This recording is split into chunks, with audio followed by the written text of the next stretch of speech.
So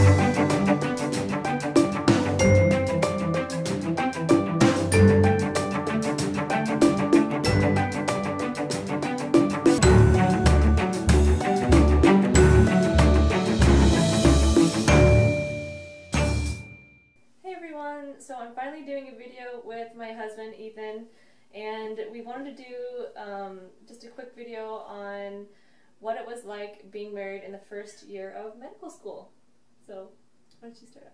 Yeah, I mean, I personally think it was awesome being married during medical school. I know some people feel like it's better to get through it than maybe get married after that, but I personally really enjoyed just having a companion kind of along the way.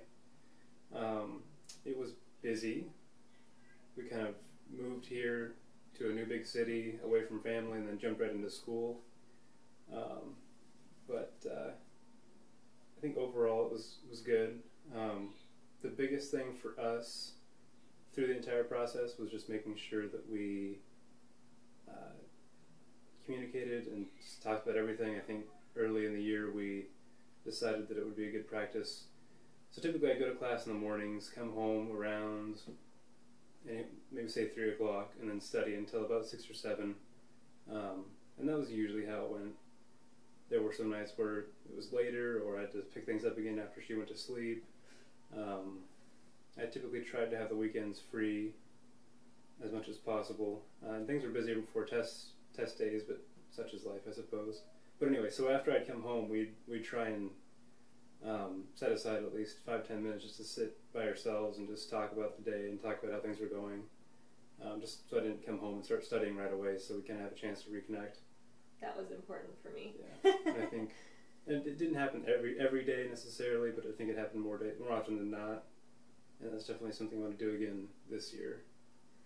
Yeah, well, I know for me too, since I was not working, I didn't start working when we moved here, and also I was pregnant, that 5-10 minutes of seeing you really did help a lot.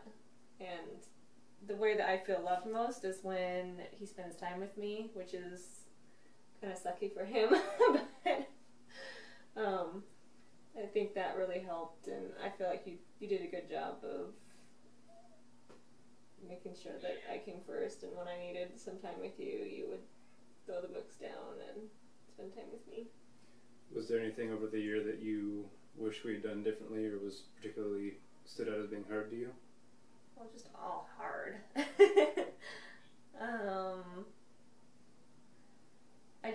I think, and I've mentioned this to you before, like I think that I would think that I was doing fine, and like say before a test or something, when it was busy all the time, but especially before a test.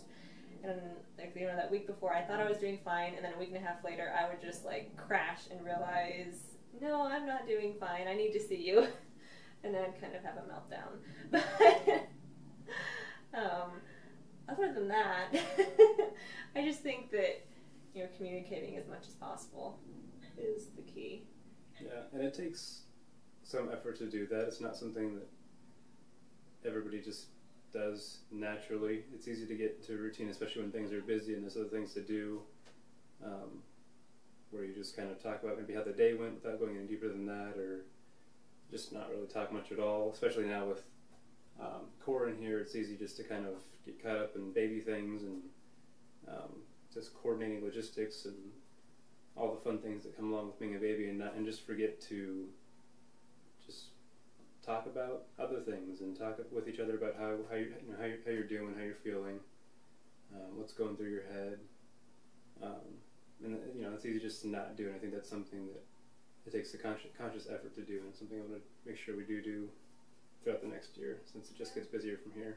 Yeah, we've talked about this before, but I'm kind of nervous about this year because I feel like last year was, it wasn't like impossibly hard, but it was very difficult just because of how busy Ethan was. But now with Corin, it kind of just throws in a new dimension to the difficultness, I feel like, and so it'll be interesting to see how it goes. Yeah. And I don't know if there's any medical students or other students out there listening to this, but especially for those of us that have families or significant others or whatever the case might be, kind of have to decide early on, like, you're not going to necessarily be the best student that you possibly could be. You have to sacrifice a bit of that so you can give time at home. It's important to not try and, you can be really good at one thing, or you can be darn good at a couple different things, and it's a balancing act, especially kind of in these busy years, especially the first years. You're just kind of getting used to things, getting used to the workload and the volume of information. Just deciding it's okay if, maybe the test didn't go so great, but you put down your books early so you can spend some time with your family. I think that's important. Because ultimately at the end of the day, you're the most important thing. Corin's more important than school. And maybe I can't spend as much time with you guys as I'd like, but it's important that you still feel like you're a priority, and if you don't feel that way, then it's important that I respond and stop whatever I'm doing and try and rebuild that. I appreciate that. So, why don't you talk a little bit about, your schedule, and I know you kind of mentioned it a little bit, but because every school's different. So, at my school, it's kind of variable throughout the first year. It started out, for the first month or so, I was there 8 o'clock every morning, and usually wouldn't leave until 2 or 3 in the afternoon. As the year progressed and different classes kind of came and went, I'd say the prevailing schedule that sort of came out of all that was usually I'd go in between 8:30 and 10, and then have a couple of classes or a lab or a small group or whatever, and then usually I'd be done by 2 or 3 in the afternoon, if not a little bit sooner. There were usually 1 or 2 days a week where I'd be there a little bit later in the afternoon, but most of the time I was out of there at a relatively decent hour. And again, depending on the class, then I'd come home, study for several hours. And like I said, I usually tried to be done by 6 or 7, so I could just spend the rest of the evening with Shaylee. It didn't always happen, mostly before test weeks rather. And also, just at the beginning, kind of just getting used to things. It took a little while to get my study routine down. But in general, I tried to call it quits at 6 or 7. And like I said before, I tried to keep the weekends free as much as I could, except for, of course, just before tests. And I think that was nice, just to have the weekends to look forward to, the evenings to look forward to. Just kind of reconnect and recharge. Yeah, definitely. I know for me, especially since I wasn't working during last year, I had several different hobbies at various times, I feel like, or kind of, anyways, it was important for me to have something to do, otherwise I would have gone crazy, because he did study a lot, and a lot of times I would just end up, he would usually study on the bed, so I would just end up sitting next to him, read a book, or do vlog stuff, or just try to keep busy, otherwise I would have gone crazy. And I will say, at the beginning of the year, we were kind of thinking, oh, well, I'll finish classes whenever I finish classes, and I'll stay at school and study until I'm done, around 6, then come home, and it'll be just like a job. And that's possible. I guess especially if, as a medical student, your significant other is working maybe till 6 anyway. But for us anyway, it was really nice for me just to be able to come home early in the afternoon and do my studying here. I personally enjoyed that. It was nice just to, even if we couldn't necessarily have deep conversations, at least we were kind of in the same room. Yeah, you couldn't really talk, although I did. I feel bad because when we're with each other, I just automatically was just like, oh, what do you think about this? And then I realized that you were studying, and I feel bad. Which is fine. So, it was just nice to be able to be home a lot of the time. And yeah, staying at the school to study wouldn't have been as fun. No. Yeah, even though we didn't talk as much, I'm just glad that we could be with each other and I can hold your hand or whatever. Yeah. And like I said, we usually have at least 5-10 minutes of just kind of reconnecting time before that. So, like she said, I kind of like to study in our room, for better or for worse. But so we talk. We kind of feel like we sort of had a chance to communicate. And then she'd pick up her hobby or whatever, and then I would continue studying for the next few hours. And Yeah, I mean, I think, again, another big thing is just calling it quits at a certain point, because you could go on forever. But finding a steady routine that kind of allows you to draw a line in the sand and say, I just need to get this done and I'm done for the day, was really helpful for me.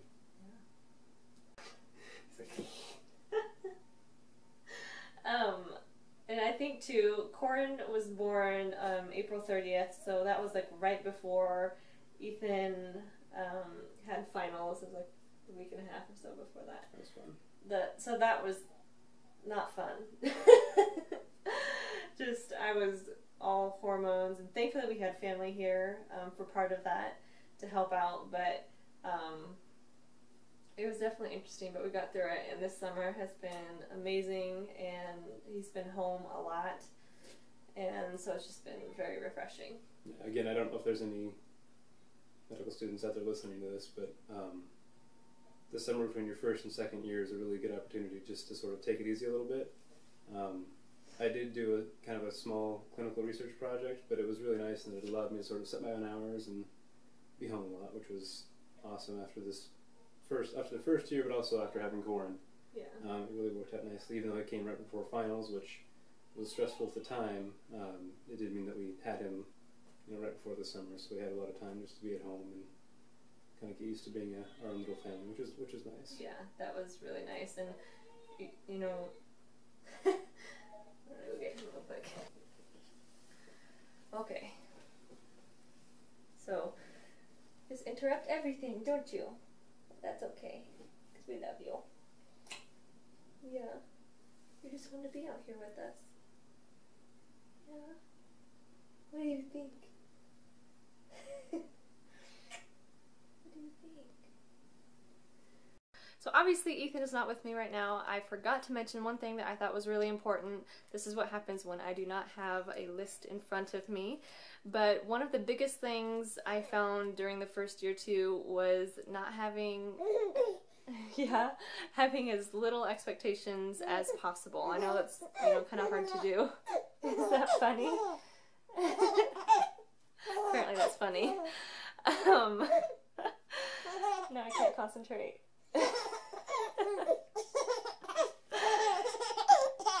You silly kid.